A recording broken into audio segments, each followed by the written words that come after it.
Hello and welcome back to Operation Crypto. Today we'll be taking a look into Ethereum, having a look at some of the basic fundamentals about the project and the platform, then have a look at some historic facts, and then moving forward some predictions for the future. So if that is of interest, please make sure you like the video, subscribe to my channel, and let's crack on.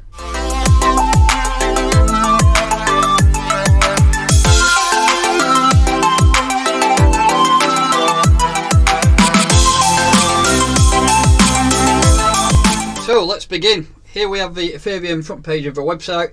Ethereum is a global open source platform for decentralized applications. On Ethereum you can write code that controls digital value, runs exactly as programmed, and is accessible anywhere in the world. If we move on here, for individuals, and what is Ethereum? This is what we're interested in here. So Ethereum is a foundation for a new era of internet. It's where money and payments are built in, where users can own their data and your apps don't spy and steal from you, which a lot of them do nowadays, where everyone has access to an open financial system and built on neutral open access infrastructure controlled by no company or person.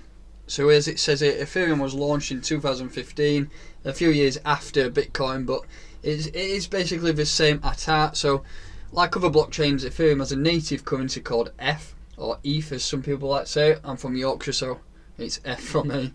ETH is a digital money. If you've heard of Bitcoin, ETH has many of the same features. It is purely digital and can be sent to anyone, anywhere in the world. The supply of ETH isn't controlled by any government or company. It is decentralized and it is scarce. People all over the world use ETH to make payments, as a store of value, or as a collateral. But unlike any other blockchains, Ethereum can do much more. Ethereum is programmable, which means that developers can use it to build new kinds of applications. So that means the technology is there for other people to use and build on. And that is, if you look at the top 100 cryptocurrencies and even beyond that, a lot of them initially start off their life as an ERC20 token. An ERC20 token is the technology that Ethereum offers people to build a coin. And so it's very easy to set up. I'll show you in a second a website that you can use, and you can create a supply of ERC20 tokens in literally a few minutes. And that's why a lot of cryptocurrencies initially starting off by using the Ethereum platform. Moving over to CoinMarketCap, we can see all the historic stats and basics about the project. So currently ranked number 2 out of all cryptocurrencies, with a market cap of $23.6 billion at the time of speaking, and currently the price is $212. Circulating supply of Ethereum is 110,991,481. On the left hand side here we have a website link which takes you to a page I showed you at the beginning, the Explorers, which I'll go through in a second, and then the source code, which will be the GitHub part of the technicals. Here we have a chart. Here you can see where we had the all-time highs, which was crazy, up to around $1,400, it'll show you in a second. But then ever since then it's been a constant decline, and that is like most of the cryptocurrencies since they hit them all-time highs in 2017. It has dropped ever since. And then all-time high, this is what I'm interested in here. So in 2018, January 13th, all-time high was $1,432. So that does show you the amount of headroom we've got to make back up on the all-time highs from current levels. And then just about Ethereum, this is a little bit more of a basic bit of information. So Ethereum is a smart contract platform that enables developers to build decentralized applications, conceptualized by Vitalik Buterin in 2013. ETH is a native currency for the Ethereum platform and also works as a transaction fees to miners on the Ethereum network. So looking into this section here, enables developers to build decentralized applications. It also enables you to build a coin supply from scratch. So that's what I'll show you now. So building your own coin from scratch can be quite hard, and a simple method to do is use something like token mint, or if you are very technical minded, you can build it from scratch using their code on GitHub. But tokenmint.io here allows you to simply create your own cryptocurrency in, I'm not sure on the time, but it's straightforward. You don't have to do anything other than put the information in what you require. So let's just take you through it. You create tokens now. This is how simple it is to create a supply of cryptocurrency. So we'll have a fixed ERC20 supply. Call it sausage coin, because I know Crypto Mobster loves sausage coin. So let's call it sausage coin. You can call it SCC for sausage coin, for example. Total supply, pick your number, so 66666. Next, connect it to a wallet that you already have. Add some Ethereum as gas, which is the fees that it uses on the network, and there you have your own ERC20 supply. That is how simple it is by using a website like this. Like I say, if you are technically gifted with cryptocurrency and you're a developer, then you can go further into depth and check out the code on GitHub and build one yourself.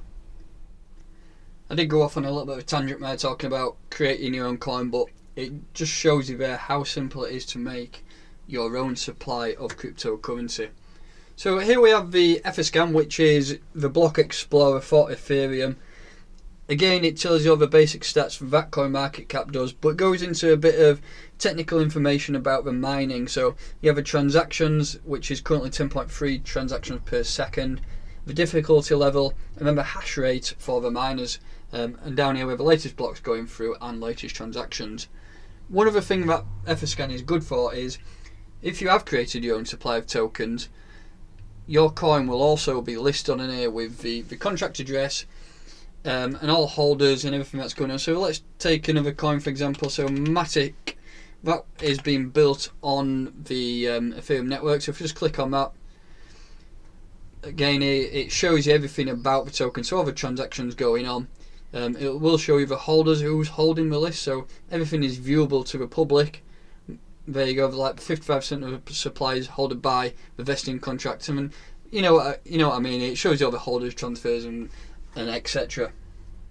And to finish up with, let's take a look at the chart and see what's happened in the past, and then what could potentially happen in the future going forward. So back here, this was the 2017 pump, and we got them all-time highs just towards the beginning of January. I think it said on CoinMarketCap 13th of Jan, but each chart's slightly different. So going back in time a little bit, let's draw is that a price? Yep. So let's have a look from this bottom wick here. Around December, beginning of December, all the way up to the all-time highs. That was a 280% rise, and we went from $378 up to $1,400 in the space of, what was that, a month. I mean, you could take that from that bottom wick there in November, and that was 400% rise. It's crazy how much it moved, and that going forward could potentially happen again. I mean, if you dragged it onto the top of there, and I'd still be back up to the same place. People don't think that pump can happen again, but it's happened once and it will happen again, in my opinion. So let's just draw a few key levels on here to start off with. So if we grab where's my box? Here's my box. So let's find some key levels. There's a key level. So it acts as support there, support, resistance, come back down, resistance again, and then it's followed up, and then it's been resistance ever since there. And if we probably can have one a little bit lower, so that seems to be about a level there. So we came up resistance, support, and then it's finally broke through again, broke through resistance, and come back down. So that could be another key level there to potentially eye up as a price going forward. So that is a bit of a key level there, really, if you ask me. Going forward, let's draw the Fibonacci on the chart, so retracement fib, and we'll take this top wick here.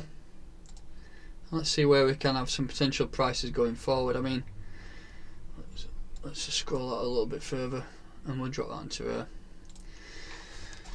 So, is that right? Yep. So we did bounce down and bounce back up at that 786 level, and it's been going up ever since. So Bitcoin's been on a bit of an unbelievable rally since, when was it now? March, yeah, 13th of March. It dropped down, and then it's been on a recovery ever since. And you could potentially call all this halving FOMO.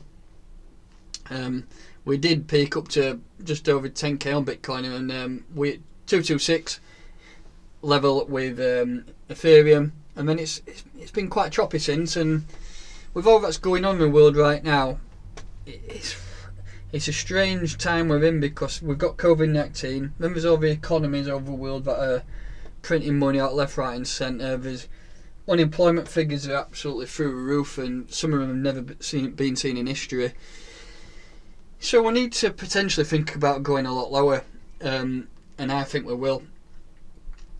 And you could aim to potentially, if you can get Ethereum down at $100, you are going to be in a great position for the future. And I honestly believe that we're going to go back down to these levels. I think we will retrace, because this pump has had no relief. Nobody's been selling. There's been a lot of movement and a lot of tether printed off recently. So, in my opinion, we are ready to drop, and it's looking like it's going to roll over now. So, I'm going to bang some. I've got a few orders in. I've got some cheeky orders down at around $45 and $50.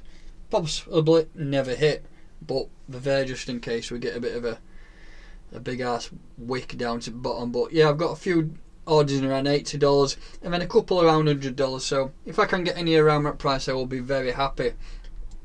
Going forward, for price predictions of the future, we have had $1,400, and that's when there was a lot less people in the market back then. Now it's more widely known, and there's a lot more platforms to buy cryptocurrency on. It makes it a lot easier for people getting into the space. For example, you can get Coinbase and just buy them in. I know fees are ridiculous, but it is a lot easier now to buy crypto than it was back then. I remember trying to buy some XRP back in 2017, and absolute nightmare. But yeah, I'm not going to give a prediction for future as in price wise, because all I'm going to say is we will beat $1,400. It should double. I mean, there is a chance that we're going to get a $3,000 Ethereum at some point, but we just need to take it one step at a time. I will revisit price predictions going forward, but I just wanted to give you an insight into the basics about the coin, what it does and what you can do with it. So that'll wrap it up for today's video. Please make sure you like the video if you've seen if you liked what you watched, and also subscribe to the channel. It will help me out a lot. So thanks for listening, guys. I'll catch you later.